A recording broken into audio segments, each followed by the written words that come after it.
और अब खबरें विस्तार से। परसुडी थाना अंतर्गत कीताडीह ग्वालापट्टी के रहने वाले राजेंद्र तिवारी नामक युवक की चाकू मारकर हत्या कर दी गई। परसुडी थाना अंतर्गत कीताडीह ग्वालापट्टी के रहने वाले 30 वर्षीय राजेंद्र तिवारी पिछली रात घर से अपनी बाइक लेकर निकला पर वापस नहीं लौटा। सुबह उसका शव पाया गया। पुलिस ने शव की शिनाख्त की पर बाइक गायब थी। मृतक के शरीर व गले पर चाकू से कूदा गया है। पुलिस मामले की पड़ताल में जुट गई है। हेलो का पहचान हो गया है। राजेंद्र तिवारी नाम है इनका। राजेंद्र तिवारी, पिता का नाम निर्मल तिवारी, कीताडीह के रहने वाले हैं। इनके बारे में अभी हम लोग इससे जांच पड़ताल कर रहे हैं। इनकी हत्या की गई है। शव को देखने में क्या लग रहा था? तो हत्या है, देखने में क्या लग रहा है? तो हत्या है, गर्दन काट करके हत्या की गई है। और अभी इस संबंध में पूछताछ अभी हम लोग कर ही रहे हैं। क्या नाम है, कहाँ का रहने वाला था? मृतक का नाम राजेंद्र तिवारी है।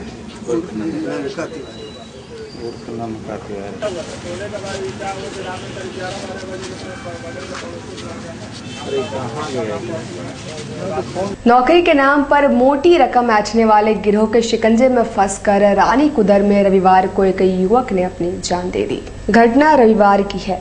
सुनारी डिस्पेंसरी रोड के रहने वाले संदीप कुमार उर्फ सोनू अपने मामा के आवास में फंदे से झूलता पाया गया। वो अपने मामा के घर पर रहकर पढ़ाई करता था। उसके द्वारा लिखे गए सुसाइडल नोट से खुलासा हुआ कि सोनू ने टाटा स्टील में नौकरी के नाम पर अंजना मुखी और साधना मुखी नामक महिला को मोटी रकम दी थी, मगर न नौकरी मिली और न ही पैसे वापस। इस बात से परेशान संदीप ने फंदे से झूलकर अपनी यह लीला समाप्त कर ली। घटना से स्थानीय लोगों में काफी आक्रोश है। उन्होंने सोमवार को शव के साथ कदमा थाना में जमकर हंगामा मचाया और दोषियों के खिलाफ सख्त कार्रवाई की मांग की है। और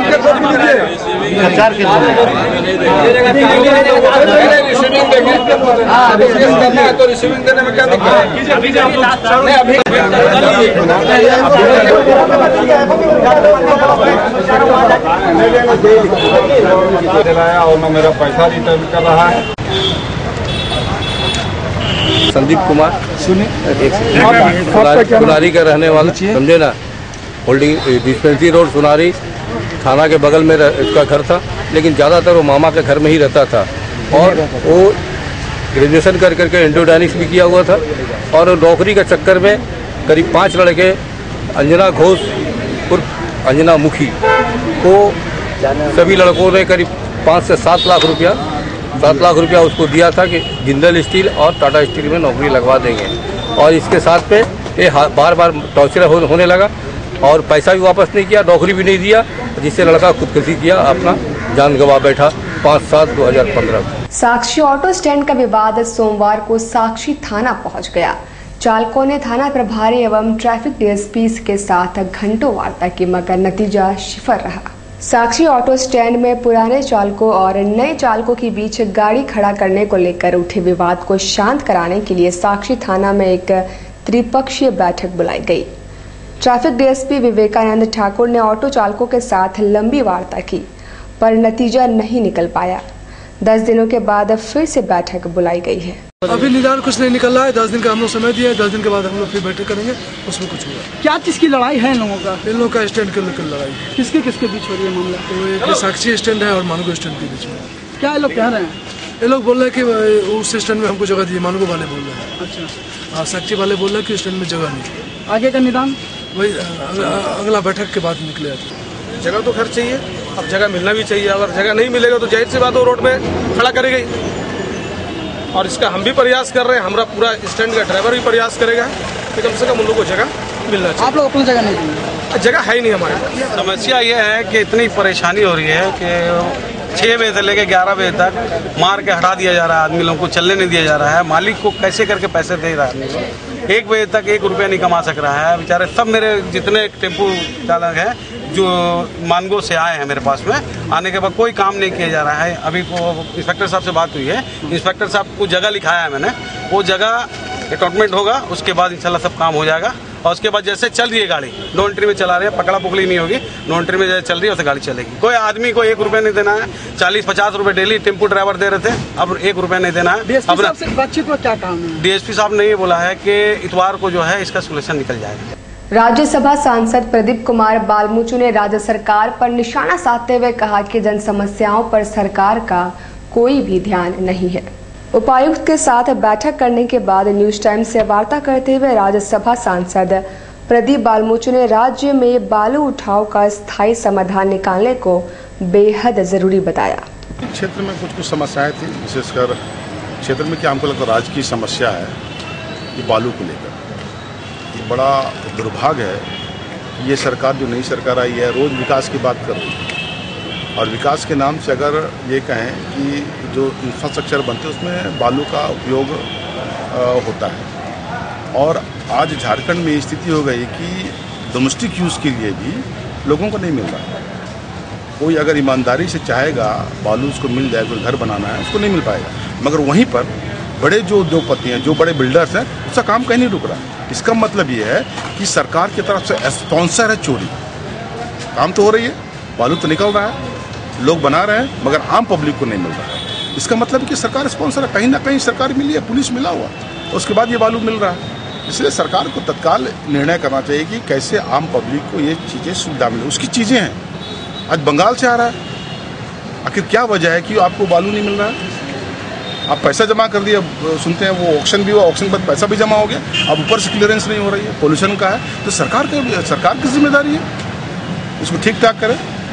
दूसरा हमारा वहाँ ब्लॉक गोड़ाबंदा में खुला था, मगर वो चालू नहीं हो पाया था, पूरी तरह से बिल्डिंग बन के तैयार। हमको लगता है, अब मैंने कहा है कि डीसी ने कहा है कि हम धीरे धीरे इसको चालू कर रहे हैं। हमको लगता है कि पूरी तरह से वो ब्लॉक गोड़ाबंदा ब्लॉक।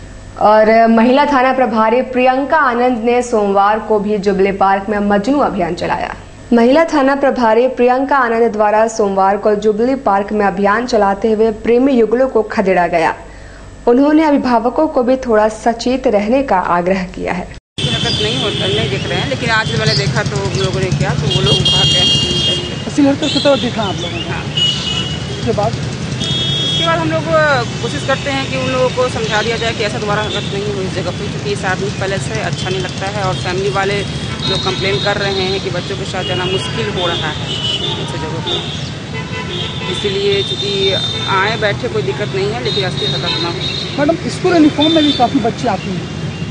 हाँ, ऐसा मैंने भी देखा है, ऐसा भी देखा है कि बच्ची आ रही है, और संभवतः या तो माता पिता द्वारा गाइडलाइन नहीं मिल रहा बच्चियों को, या फिर वो स्कूल के बाहर निकलती है, यहाँ पहुँचती हैं। तो स्कूल को, जिस स्कूल से बच्चे लोग, क्या कभी आप लोग ऐसा सोचिए स्कूल को भी प्रबंधक को बोले इस तरह का? हाँ, हम लोग स्कूल जा रहे हैं, हम लोग वहाँ पर जा रहे हैं, लड़कियों की सेफ्टी के लिए जा रहे हैं उनके, कि हाँ उनको सेफ्टी मिले, कि ऐसा हरकत वो ना करे, और स्कूल भी अलर्ट रहे इस चीज़ पे कि मेरी बच्चियाँ कितनी आती हैं घर से, कितनी निकलती, कितनी स्कूल पहुँचती है, और कितनी सीधे घर जाती हैं, और इस पर माता पिता को भी ध्यान देना है। आप लोग अभियान अपना रखेंगे? हाँ। जमशेदपुर अभिभावक संघ ने सभी निजी स्कूलों को अपनी बस सेवा आरंभ करने की मांग करते हुए उपायुक्त को संज्ञान दिया है। संघ के अध्यक्ष डॉक्टर उमेश कुमार ने कहा कि विभिन्न निजी स्कूलों में पढ़ने वाले लगभग 40,000 बच्चों की जान सांसत में है। उन्होंने कहा कि बोर्ड के बायलॉज के अनुसार निजी स्कूलों को अपनी बस सेवा देना अनिवार्य है, पर शहर में सिर्फ 3 स्कूल प्रबंधन द्वारा ही बस सेवा दी जा रही है। जमशेदपुर शहर में 60 स्कूलें हैं जो मान्यता प्राप्त स्कूलें हैं आईसीएसई बोर्ड और सीबीएसई बोर्ड से, और एफिलिएशन जो बायलॉज है काउंसिल ऑफ बोर्ड का, उसमें यह प्रावधान है कि हर स्कूलों द्वारा बस सेवा शुरू, बच्चों को सुरक्षित घर से आने और जाने के लिए बस सेवा उपलब्ध कराना है। उसके बावजूद भी जमशेदपुर के निजी स्कूलों द्वारा 3 स्कूलों को छोड़ देते, किसी के पास अपनी बस सेवा नहीं है। नतीजा सामने है, बच्चे प्राइवेट वैन पर, ऑटो पर निर्भर रहते हैं, और जो दुर्घटनाएं सामने आ रही है, ओवरलोडिंग की सामना बच्चे कर रहे हैं। जमशेदपुर अभिभावक संघ आज उपायुक्त महोदय से मांग करने आए कि उनके माध्यम से स्कूलों को आदेश हो बायलॉज के तहत कि वे अपनी बस सेवा शुरू करें, जिससे हमारे बच्चे सुरक्षित घर आ जा सके। मानगो दाईगुट्टू में शिव काली मंदिर की भूमि को लेकर हुए विवाद और मारपीट की घटना की शिकायत स्थानीय लोगों ने एसपी से की है। पिछले दिनों मानगो दाईगुट्टू स्थित शिव काली मंदिर की भूमि पर कब्जा करने को लेकर उपाध्याय परिवार और स्थानीय लोगों के बीच काफी विवाद और मारपीट की घटना हुई थी। मानगो थाना द्वारा कोई कार्रवाई नहीं किए जाने के बाद स्थानीय लोगों ने एसपी से कार्रवाई की मांग की है। हम लोग दाईगुटू का निवासी हैं और पूरा बस्तीवासी मंदिर का जो जमीन जो अतिक्रमण किया है उपाध्याय परिवार, उसका विरोध में हम लोग एक ट्रस्ट बनाए और ट्रस्ट बनाकर हम लोग माननीय मुख्यमंत्री जी से मिलने के लिए फैसला किए कि वहां पर जाएंगे और उनको आवेदन देंगे कि ये अतिक्रमण को मुक्त कराया जाए और मंदिर का हम लोग बढ़िया से देखभाल करने के लिए, और बढ़िया से पूजा पाठ भी ढंग से कोई कर नहीं पाता है और लोग जाता है तो धमकी देता है।